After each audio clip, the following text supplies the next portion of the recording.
Mervin Corpus pinapakalas ni Ramon sa kanilang breakaway rin, tapatan sa kanilang Rimartihan. Corpus nasa kalala, sa kaliwa si Ramon rito, umagwat ang dahan-dahan si Corpus rito at Crosby nasa kanan, tapatan rin sila rito, umagwat din si Crosby at humahabol, tumutok na muna si Sumiso rito at nakagwat na si Crosby at humahabol, tumabat at muntikan din sila rito, Sumiso tumabat,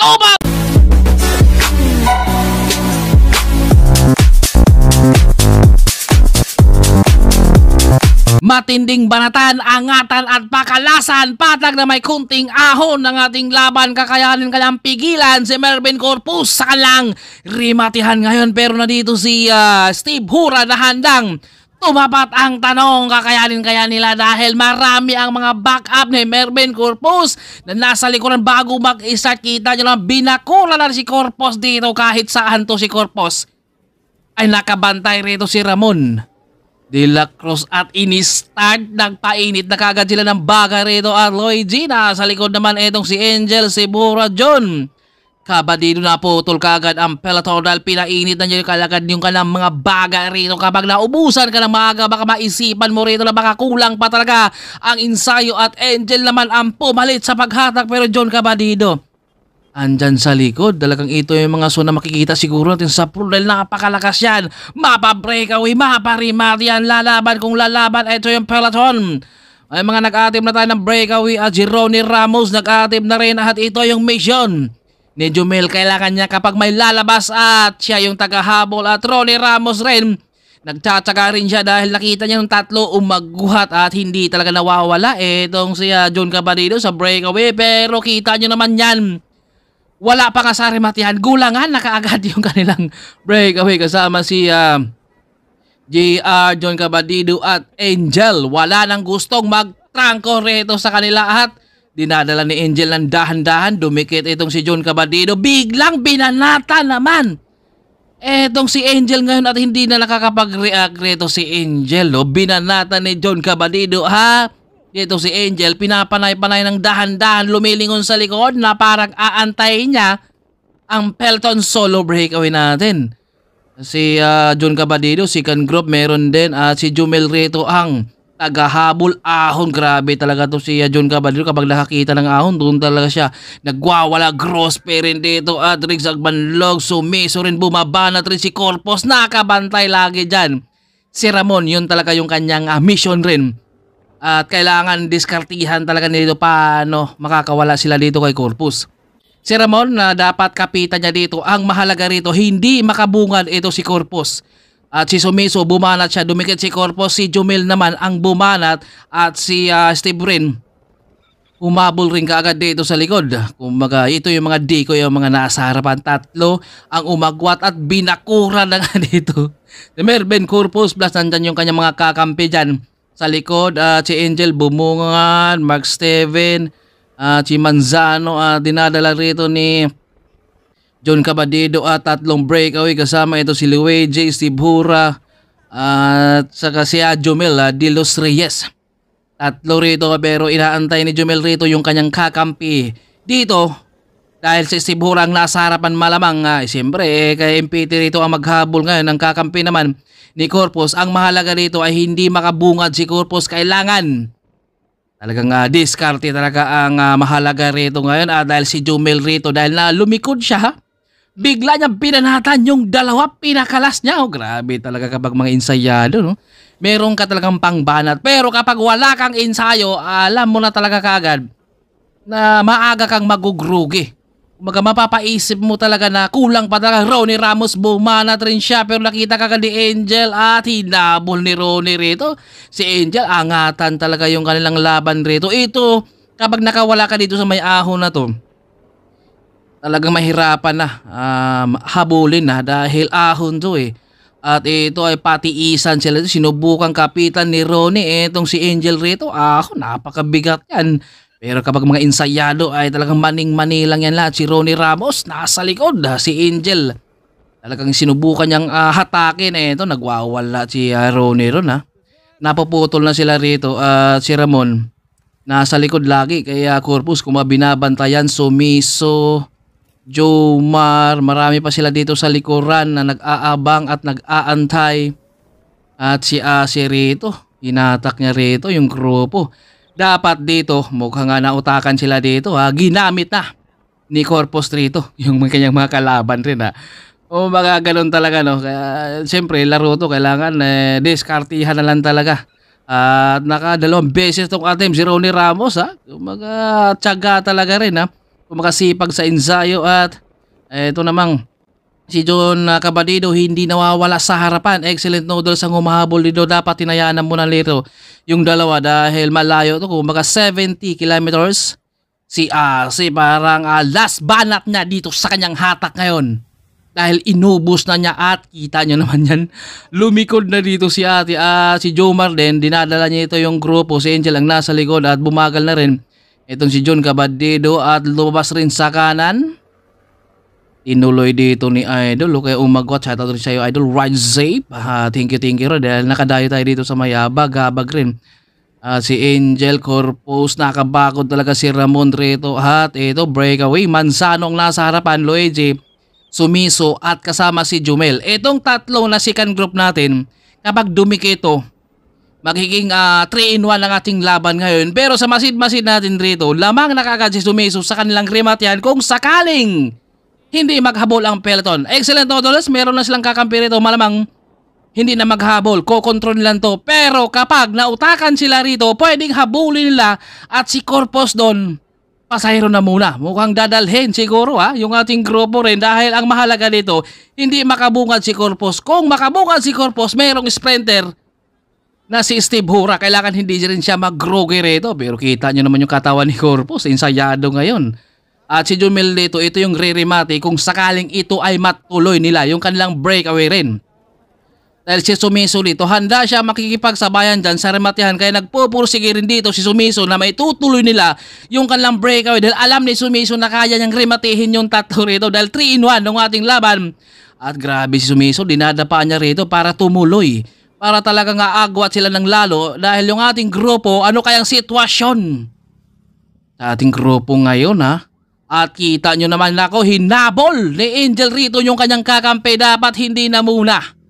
Binitbit dito ni Angel dahil kahit aatras dito yung grupo, kahit merong kakampi si Corpus na nasa breakaway, lalabas at lalabas yan dyan. Kaya ito ay mahihirapan sila ngayon. Siyempre kapag ikaw ang naghatak dyan, kita nyo naman yan, nagkalasan na dito sila Dahil naka-formation ng excellent noodles kanina, ginamit na muna ni Corpus para dumikit at nag-jump siya kaya dumikit nga siya rito. Kung nautakan sila.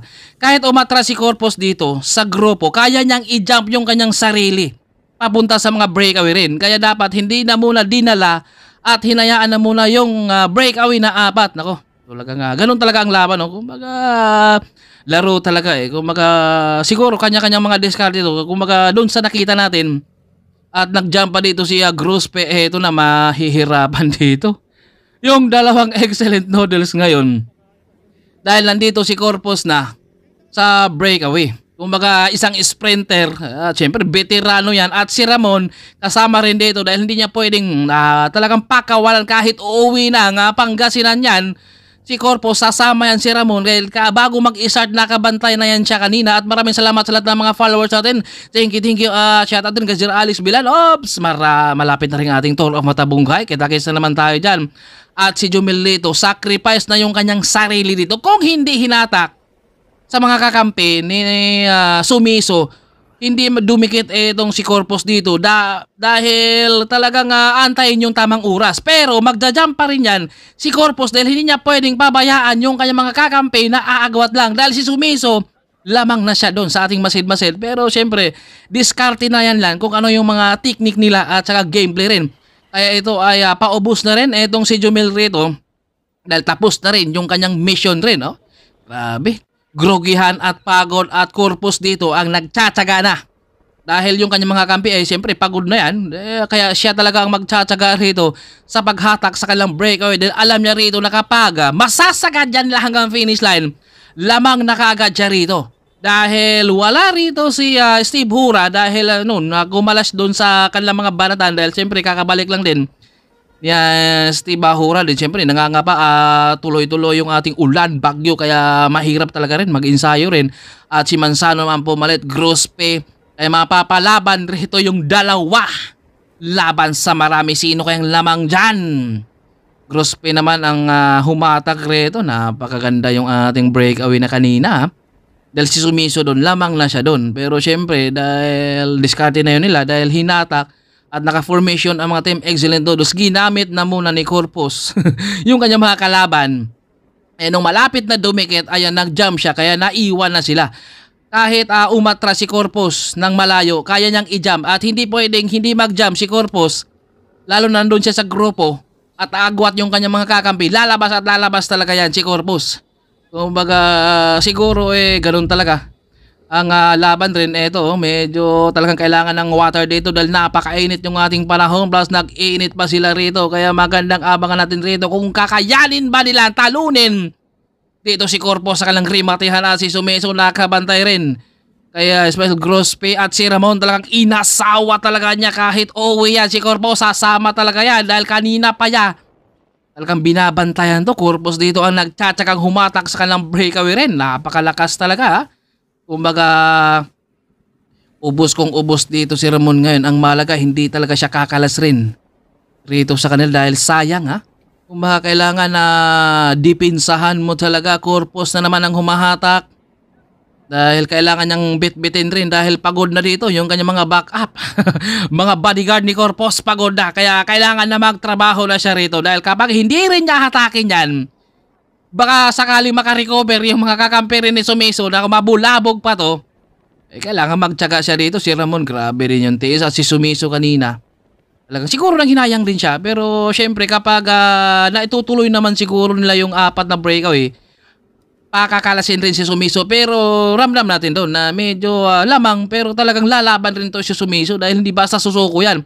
Yun nga lang, medyo nautakan na muna sila gawa ng ginamit muna sila ni Corpus. Dahil si Corpus mag-jump talaga yun papuntas doon sa kanya mga kakampi na nasa breakaway. Ito na, pinutol na ni Ismael at hinayaan na yung dalawa. Ito, magandang abangan yung kalang rimatihan na kay Corpus o na kay Ramon de la Cruz. Pangasinan versus Cebu tayo rito sa ating laban. Sino kaya ang mananalo rito? Isang climber na may pangrimati o nandito kay King of Sprinter kaya si Mervin Corpus. Grabe yung mga dapaan dito. Napakahirap pigilan si Corpus sa ganitong mga wonder race dahil napakabigat yung kanyang mga sipar, yung kanyang mga patining na parang electric pan.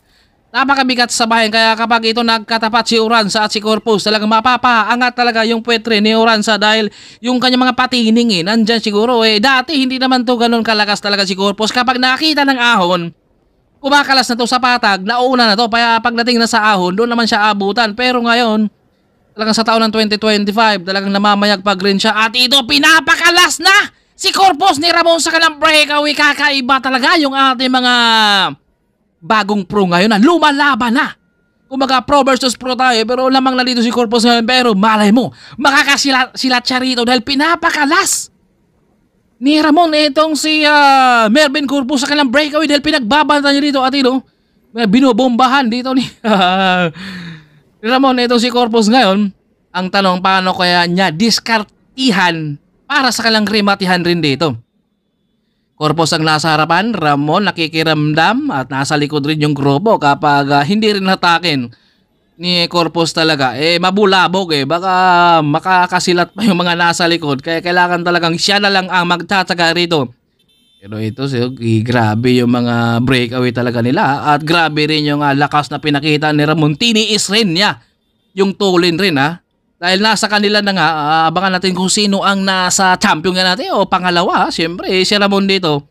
Gusto niyang talunin rin dito si Corpus. Pero nag-aabang rin din siya dito. Siguro flat na lang ang kalaban talaga ni Ramon dito para matalo niya dito si Corpus. Dahil di basta-basta to, lalo na pag mga wonder race Corpus ang nasa harapan, nakabantay, lumikod, nag-iiwasan.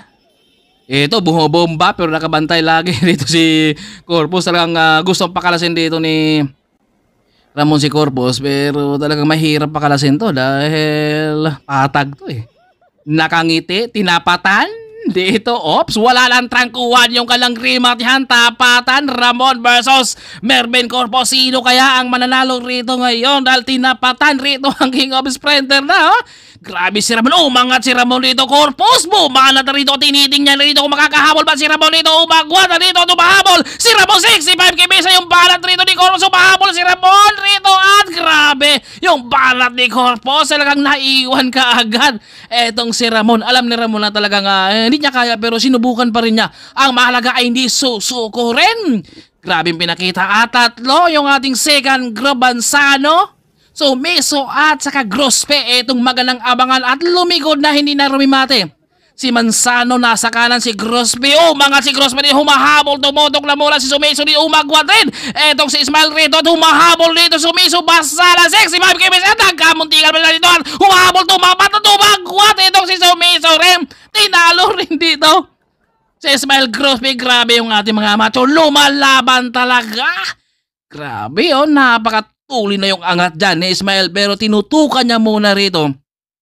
Si Grospe talagang inantay dahil malayo pa yung ating finish line dyan. Tiniis rito ni Sumiso rin at grabe rin yung gitgitan na rito. Nagkalabasan pa ng mga siko rito pero eto napakatibay rin yung siko rin dito ni Sumiso. Tinapatan at dahan-dahang umagwat rin. Itong si Sumiso nakaupo rito at tinuloy at sabi ni Sumiso talagang sulit yung dayo dahil pangatlo rin itong si Sumiso rito sa kanilang laban. Grabe. At congrats din sa lahat ng mga nanalo dahil grabe na mahirap talunin talaga si Corpus dahil patag.